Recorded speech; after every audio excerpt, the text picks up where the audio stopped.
Ons tekst, det vi eit losen uit 2. Korinther kapitel 10, als in meinem jährlichen Wandel mit dem Herrn sehr wichtig hier war. Und als noch einmal von der. Und diese Verse sind für mich besonders, weil sie mich auf 3 verschiedene Dinge denken halten. Was sind die? Erstens, dass es ein jährlicher Kampf gibt, der ganz Raum ans ist. Zweitens, halten diese Verse mich darunter denken, dass uns Gewehren fehlen, right? Und Gottes Bereitschaft fehlt, so dass wir für Jesus anstehen können, dass wir für Jesus kämpfen können und siegreich bleiben können. So, was sind diese Gewehren? Was ist Gottes Bereitschaft, das wo wir Leute betrachten? Und drittens, wo wir an einige Versiegungen erinnert, die wir alle im Leben bekämpfen müssen. Das sind die 3 Hauptpunkte, die wir von diesem Marius betrachten werden. Diese 3 Dinge. Und wir wollen sagen, woran diese 3 Dinge, dass wir an diese 3 Dinge denken und woran das für uns so wichtig ist. Und wo wir diese Dinge mit Gottes Hilfe verstehen können. Dort gibt sicher einen jährlichen Kampf, der Raum ans ist. Und Paulus schreibt in uns Text, 2. Korinther 10, Vers 3, 2. Corinthians 10, Vers 3, wenn wir auch in dieser Welt leben, kämpfen wir doch nicht so aus dieser Welt dort tät. Was meint dort für uns?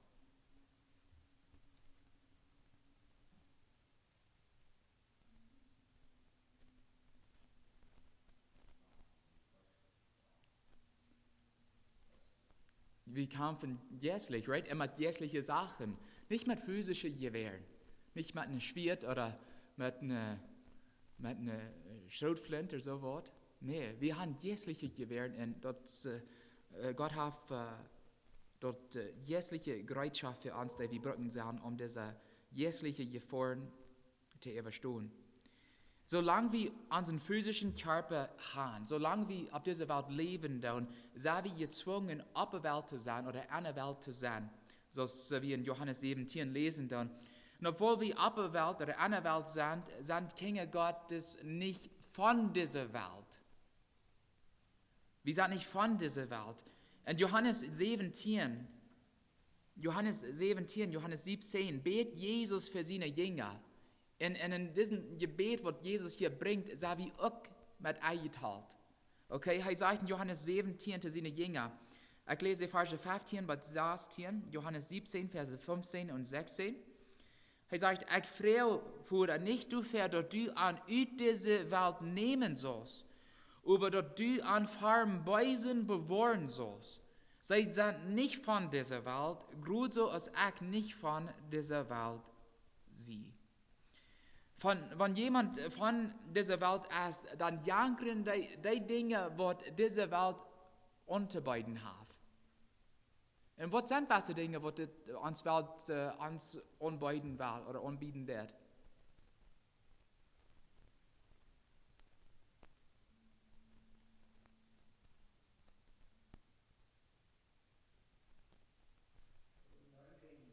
Ja. So eine Dinge, die vergehen dann, nicht? Wo nicht ewig bleiben dann. Okay, habe ich was ein Beispiel?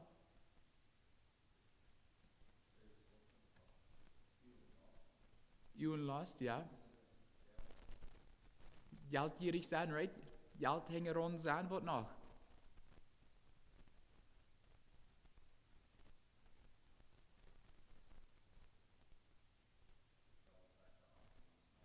Ja, Salz. Herche achten als andere, dass wir Macht und Kraft auf dieser Welt kriegen, nicht? Aber andere Menschen. Und Jesus sagte seinen Jüngern, so sei wie nicht. Die sollen nicht untereinander, die sollen nicht über andere herrschen. Die sind alle gleich, sagt Jesus zu seinen Jüngern. Dort gibt es so viele Dinge. Und wir lesen von diesen Dingen in 1. Johannes 2, Vers 16. 1. Johannes 2, 16. Du so schreibt Johannes, wie es alles, was an dieser Welt ist, geldgierig sein zum Beispiel, hängeron sein, was der Uhren jankert, und sich graut down, dort stammt nicht vom Fuder. So eine Sachen kommen nicht von Buben, die kommen nicht von Gott. Dort ist von dieser Welt, sagt Johannes. Und Jesus sagt, wir sollen diese Dinge nicht hingeron sein. Und Paulus sagt, wir sind nicht von dieser Welt. Und wir kämpfen nicht aus dieser Welt dort. Und dann in 1. Johannes 5, Verse 4 und 5, 1. Johannes 5, Verse 4 und 5, du so sagt Johannes noch dazu, all die Gott zum Fuder haben, überwinden die Welt. Ans Glauben an Jesus, der die Welt besiegt hat, gibt uns den Sieg. Wer ist die gegen die Welt gewonnen hat, wenn nicht die durchläuft, dass Jesus Christus Gott sein Sehen ist. So, wenn wir an Jesus Christus glauben, dann, wenn wir an seinen Heilsplan glauben, dann, wenn wir das persönlich eingenommen haben, und wenn wir Jesus Christus hingehen, dann als seine Nachfolger, wenn wir diese Dinge tun und tun haben, dann je hier wie zu Gottes Volk, dann je hier wie zu Gottes sieht, dann haben wir diese Welt gewonnen. Dann überwinden wir die Dinge dieser Welt. Der lebenslange Kampf, eine Welt zu sein oder ab der Welt zu sein, ohne an den Sünden von der Welt hineingetragen zu werden, wird als ein jährlicher Krieg oder Kampf beschrieben in Gott sein Wort. Und ab der eine Seite am Kampf sind alle Kinder Gottes. Die von der leben dann. Und Gott und seine Engel sind auch immer bereit, uns zu helfen, Jesus seine Nachfolger zu helfen, und allen Lebenskämpfen siegreich zu bleiben. So, das ist der eine Seite. Und auf der anderen Seite, es so tun mit seinen Engeln und all die, was so tun, dein down. All die, was noch nicht Kinder Gottes sind, was Jesus Christus nicht annehmen wollen. All die gehören zu dieser anderen Seite. Und das gibt mal zwei Seiten, liebe Geschwister. Oder sind mehr als zwei Seiten? Entweder sind wir für Christus oder wir schaffen gegen Christus. Entweder kämpfen wir mit Jesus oder wir kämpfen gegen Christus. Das gibt mal zwei Seiten. Du hast keine Mehrweg. Und das wird gefährlich sein, am Mehrweg zu stehen, nicht? Wenn es sind zwei Seiten, wird kämpfen da. Und du an der Mitte stehen, das ist gefährlich. Das gibt mal zwei Seiten. Entweder wir kämpfen mit Christus oder wir kämpfen gegen Christus. In Epheser 6, Vers 12, Epheser 6, Vers 12, lesen wir, was uns fehlt, um Christus seine Sieg zu kämpfen. Er sagt, wir haben nicht nur gegen Fleisch und Blut zu kämpfen, aber gegen gewaltige Beise Geister von den Himmelswelten, mit Gewalten und Herrschaften von dem Düsteren, die über diese Welt herrschen dann. So diese Gewalten und Herrschaften von dem Düsteren, die proben Christen einen Sinn treten bringen, und die proben Sünder in ihre Sünden zu heilen, dass sie durchbleiben dann, dass sie nicht auf einmal anfangen dann für Christus zu kämpfen und gegen so zu kämpfen. Und obwohl Gott alle Menschen ab seiner Seite haben will, Jesus sagt, er will nicht haben, dass ein Seil verloren wird. Die sollen alle gerettet worden. Jesus will haben, dass alle Menschen für ihn kämpfen. Dann. Und obwohl er das will, lässt er jede Person entscheiden, ab wann er sieht, er kämpfen wird. Ab wann er sieht, wie kämpfen wird. Und das gibt, dass ich sage, kein Mehrweg. Jeder muss eine Seite nehmen. Und was die meisten Menschen, die einen Sinn leben, dann nicht zugeben wollen, ist, dass der Krieg, diesen Kampf zwischen Christus und Satan all gewonnen ist. Glaubt ihr das? In Wirklichkeit ist er all gewonnen. Christus besiegte Satan durch seinen Tod, und indem er vom Tod abgestiegen ist. Wer Sieg Christi teilnehmen will, muss sich bloß dem Blut Jesu hingeben in ein Leben führen, was ihm gefällt. Und das kann wir durch Gottes Kraft tun. Gottes Yes tun. Und obwohl der Krieg für uns gewonnen ist, gibt es immer noch Kämpfe, alltägliche Kämpfe, die wir besiegen müssen. So tun weit, dass seine Zeit hier auf der Welt begrenzt ist, und deswegen schafft er ohne Abhören, so viele Menschen als möglich zu seinem ewigen Verdorben mit sich zu nehmen. Er weiß, der hat nur so viel Zeit zu schaffen, was Jesus Christus trägt kann. Und hei weit, Gottes Wort sagt, Gott hat eine Stadt reit gemerkt für so tun und seine Engel dort nahen wie Wort. Der Hall. Und all die, was so tun, die hier und da, und die wurden mit arm in diesen ewigen Strufen angehen. Und hei weit, er hat nur so viel Zeit, so meine Menschen mit sich in der Halt zu nehmen. In Uber, du wegen, weil Jesus handelt, seine Kinder alles tun, was wir können, mit Gottes Kraft, mit Gottes Hilfe, Säulen für Arm zu werden. Dort so tun, wenn die Menschen haben, die er mit sich nehmen kann. In unserem Text lesen wir, warum das so wichtig ist, dort wie gegen so tun kämpfen und dort wie die Rechte gewähren Brücken gegen Arm zu kämpfen. Wir lesen in Vers 4. Wir lesen in 2. Korinther 10, Vers 4.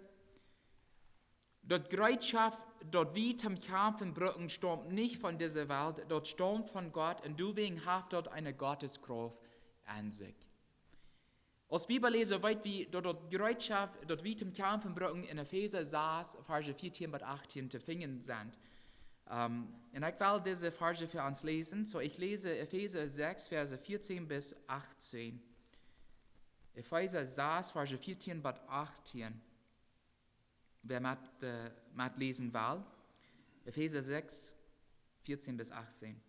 Paulus sagt, stut voß mit der Wahrheit umgehend aus einem Gurt oder Balt, und der Gerechtigkeit verjünd aus einem Brostschild.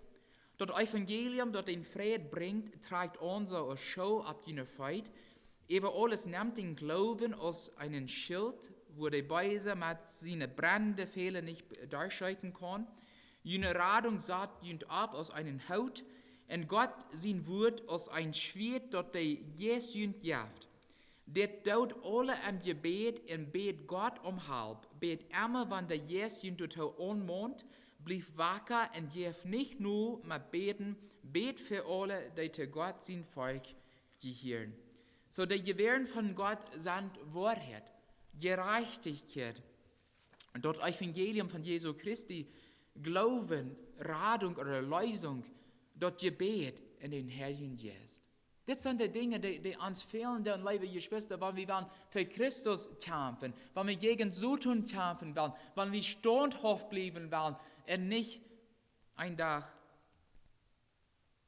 mit Satan verlieren wollen. Diese Gewehren sind sehr anders als physische Gewehren, die gemerkt sind, den Körper zu verlassen und weiter.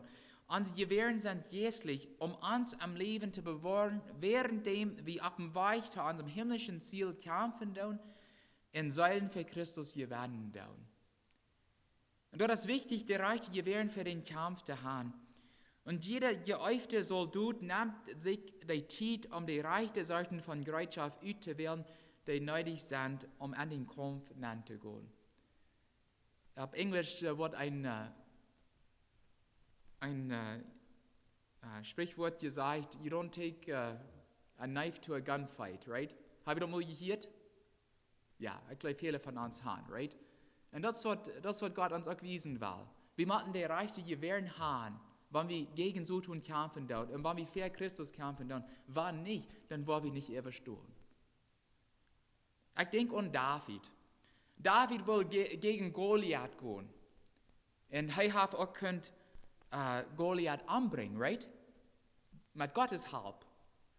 Und als König Saul das hier, will König Saul am helfen. Okay, was tut Saul? Was beit er am an? Ja.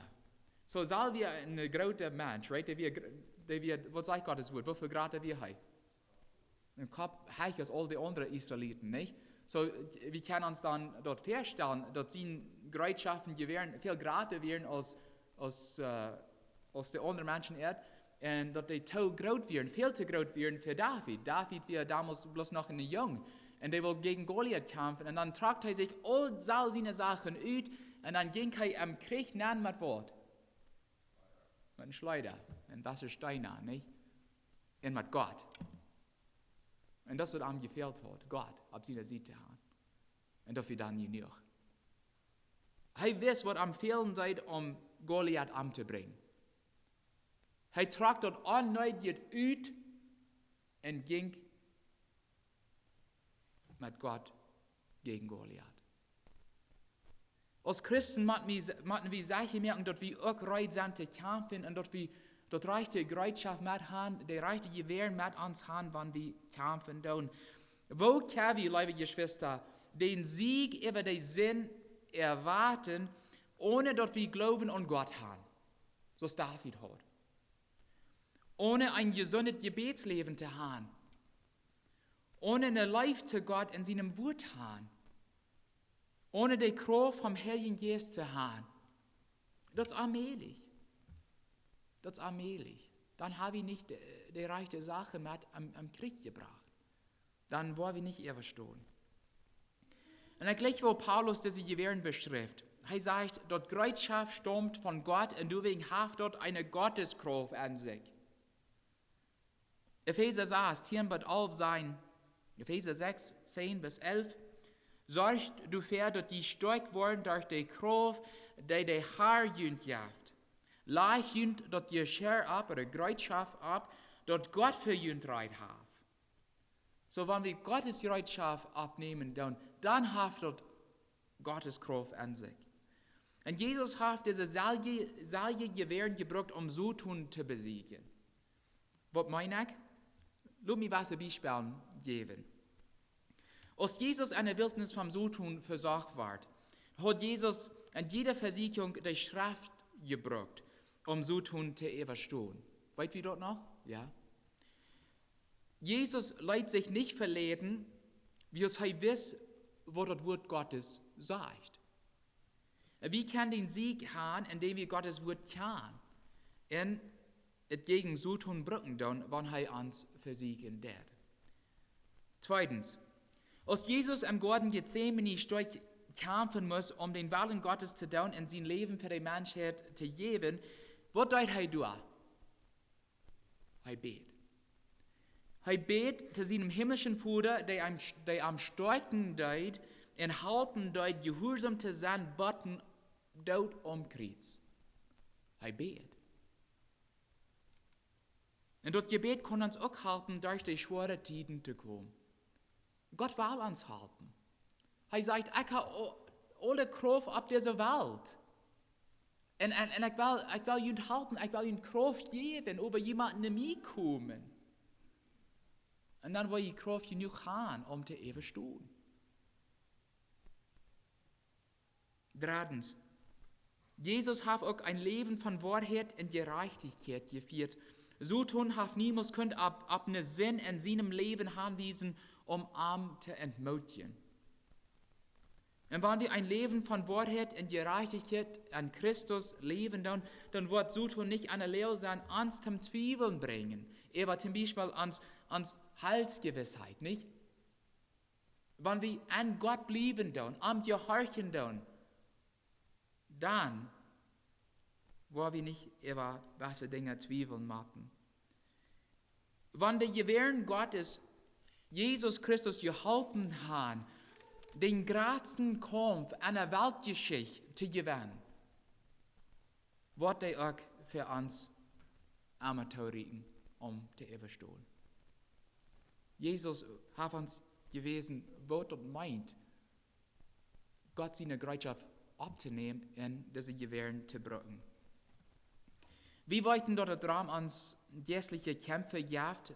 Die Schrift erklärt sogar, wollen Gewehren wie Brücken, so tun, in diesem Kampf zu überstehen. Aber wo luten diese Kämpfe? Eine Reihe von Beispielen wurden uns in unserem Text gegeben. Paulus sagt, dort an sie Gewehren kann, und ich lese nun die Verse 4 bis 5, so 2. Korinther 10, Verse 4 und 5. Ich lese 2. Korinther 10, Verse 4 und 5. Er sagt, dass sie Gewehren kann, jegliche Denken dort falsch in seiner Faust als zu nichts merken. Maar dort, wo Gott uns zum Kämpfen reitstellt, merkt wie alle Gedanken zu nichts und alles, was hoch und fromm uitlaat, über uns hindert, Gott immer besser kennenzulernen. Wir nehmen alle Gedanken vor, dass die Christus gehorchen machen. Also, als Gott Jeremia zum Propheten berufen hat Gott ihm was ganz Besonderes gesagt. Und das ist sehr ähnlich zu dort, was Paulus uns hier sagt. Okay? Er beschreibt diesen Moment in Jeremia 1, Vers 9 und 10. Wer mal lesen will, lese ich nur Jeremia 1, Vers 9 und 10. Und dann gebe ich Paulus in wird. Ich lese Jeremia 1, Verse 9 und 10. Dann riekt der Herr mit seinen Händen an mich und schiert mein Müll an. Und er sagt, horche mal, ich gebe dir die Wert, die du reden sollst. Horche mal, ich stelle die von dir über Völker und über Königreichs, zum Uitrieten und zum Durchrieten, zum Verstieren und Verdorben, zum Abbauen und zum Planten. So Gott hat uns zum Saliendienst berufen, liebe Geschwister, indem wir für Jesus kämpfen sollen und jährliche Festungen durchrieten. In der heutige Bibel redet von Festungen durchrieten. Was sind Festungen? Wo würden wir die Plotdeutsch erklären? Was ist eine Festung?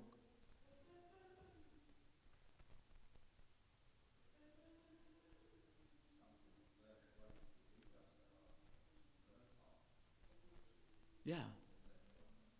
Das ist eine Mia, right? Oder eine Tün. Damals hatten die Städte diese große Mia, right? Raum steht, wo die Menschen dann bewahren sollen und so was. Da können eine Festung sein, eine Turm oder so was, nicht?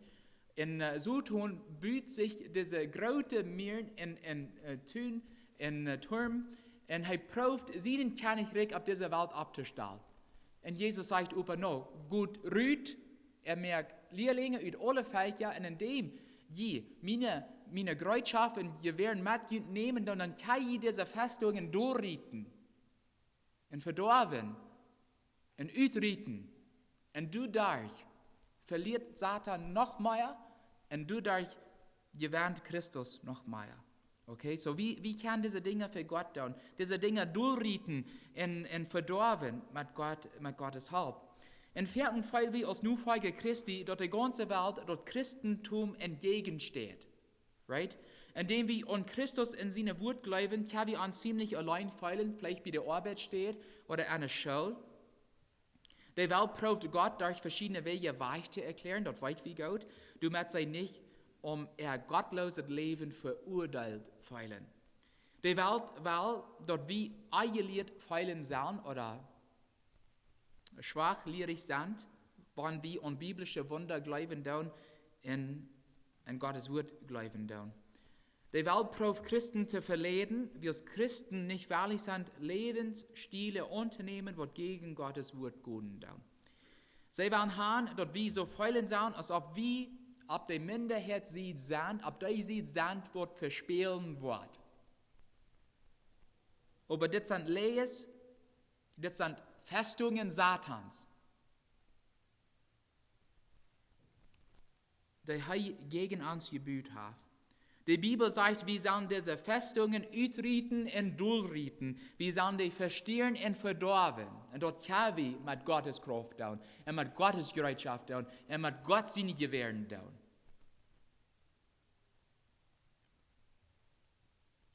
Liebe Geschwister, das tun wir, indem wir unseren Glauben brücken tun, indem wir das Evangelium, das den Frieden bringt, durch uns Live in Leibwagen verbreiten tun.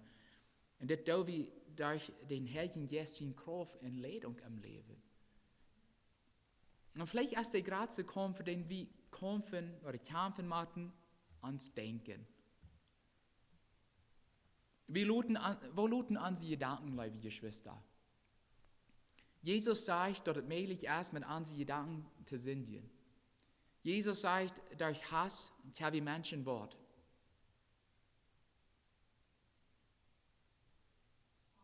Anbringen am Hort. Dann sind wir Mörder, nicht? Totschläger. Jesus sagt, mit unseren Augen haben wir Wort.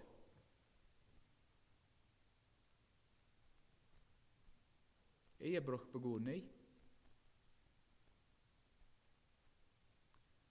Aber nur Paulus in der wird, kann wir unsere jährlichen Gewehren brücken, um unsere Gedanken vorzunehmen. Wir nehmen die vor, dass die Christus gehorchen machen, sagt Paulus. Das machen wir dann. Das muss heute tun. Und wenn Paulus das muss tun, dann machen wir das auch tun. Wir machen die Gedanken vornehmen, die Jesus bringen. Und ein Schreiber sagt so, wenn wir Gedanken oder Gelegenheiten begegnen tun im Leben, die zu schlechte Janker führen können, haben wir eine Wohlfahrt uns. Wir können die Gefahren unerkennen und uns davon ganz weichhalten, oder wir können die eigensinnigen Gedanken ansluten vornehmen. Nehmen wir die vor oder luten wir die ans vornehmen? Waren das ja bloß zwei Optionen. Und wir müssen die vornehmen, eher die ans vornehmen dann. Und das ist nicht immer so leicht getan. Und vielleicht haben wir auch eine Gedanken von Salzsucht oder Gedanken von Depression, Salzmitleid, Gedanken von Racheiven gegen andere, Gedanken von Bitternis am Hort oder dort wie Menschen bloß nicht vergeben können. Vielleicht habe ich Gedanken von Zweifel, dort wie Gott seine Kinder sind, oder Gedanken von ungehorsam zu sein. Und ich weiß, Kinder, die kommen von sehr dumm, right? Die Eltern sagen, so soll das sein. Die müssen so sein, die sollen so tun. Und dann die Kinder glauben im Bett, muss ich das wirklich tun? Was würde ich nicht sein können oder tun können, dass ich das nicht mache? So, auch Kinder, die kämpfen gegen so eine Gedanken. Und auch die sollen so eine Gedanken vornehmen und die Christus bringen.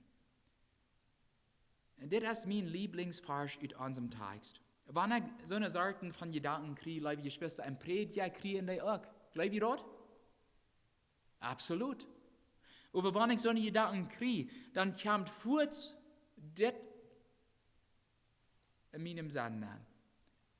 Herr Jesus, ich nehme meine Gedanken vor, dass die Christus gehorchen machen. Meine Frau frage ich manchmal, manchmal sage ich, dass das blöd ist. Sie sagt, was siehst du? Das nicht. Ich rede mich, sagt, ich bete zu Gott. Herr Jesus, ich nehme meine Gedanken vor, dass die Christus gehorchen machen. Halt Gott dann? Nimmt er dann die Gedanken nicht weich? Er tut. Er will uns halten. Und wir können Gott sein Wort brücken, um gegen unsere Gedanken zu kämpfen. Das ist, was uns fehlt. Uns Text, 2. Korinther 10, Vers 1 bis 6, ist in meinem Leben sehr wichtig gewesen. Ich weiß besonders als junger Mann, junge Männer, die sind besonders geprägt mit Gedanken. Und ich weiß, als ich an der Hochschule noch war, dann würde ich manchmal zu mir bloß alt sein, ich nehme die Gedanken vor. Ich glaube, das wäre der zweite Bibelvers, was ich mir auswendig lehrt.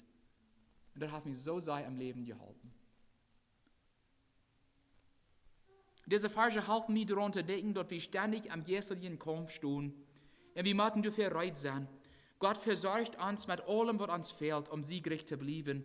Und obwohl Satan sich anstrengt, mehr zu bauen, Festungen zu bauen, die uns hindern werden, Gott immer besser kennenzulernen, liebe Geschwister, sind diese Gewehren, die Gott uns gibt, genug, um die Dinge durchzurieten, verdorben und vernichten, dass die weich sind. Die sind genug, um siegreich zu bleiben, wenn Gott will mit uns sein.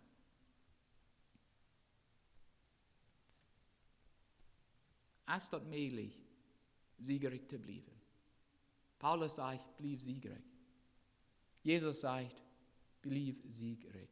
Ich gebe ihnen alles, was ihnen fehlt. Aber jemand das abnehmen. Wenn dort am Glasschop bloß lehen lässt oder bleibt, dann habt ihr uns nicht was. Weil wir Schwestern, wir machen das vom Glasschop mitnehmen und tragen, utleben. Und mit Gottes Kraft ist es möglich. Amen.